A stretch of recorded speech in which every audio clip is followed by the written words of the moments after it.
রাধে রাধে। একটি গুরুত্বপূর্ণ বিষয় নিয়ে আমি আপনাদের সামনে হাজির হয়েছি।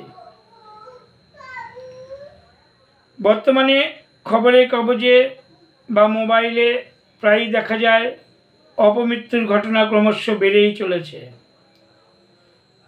বহু বাড়িতে এই অপমৃত্যুতে মৃত্যু ঘটছে,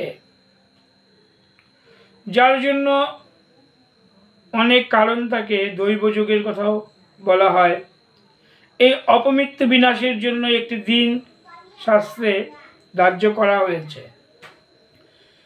এই বিশেষ দিনটিতে যমদীপ দান করলে অপমৃত্যু বিনাশ ঘটে। সেই দিনটি পঞ্জিকায় রয়েছে, সেটা হচ্ছে 31শে আশ্বিন। এবার পড়েছে 31শে আশ্বিন শনিবার। সন্ধ্যাবেলায় অপমৃত্যু বিনাশ জন্য বাড়ির বহির্ভাগে যমদীপ দান করবেন। শ্রী শ্রী হরিভক্তি বিলাস মতেও এই যমদীপ দানের কথা বলা হয়েছে। তাই আপনারা এই যমদীপ দান অবশ্যই করবেন।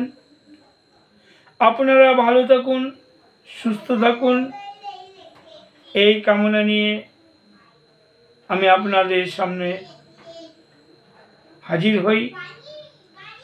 আমার ভিডিওগুলো ভালো লাগলে অবশ্যই লাইক এবং কমেন্ট করে দেবেন। যাদের সাবস্ক্রাইব করেনি তারা অবশ্যই সাবস্ক্রাইব করে দেবেন। রাধে রাধে।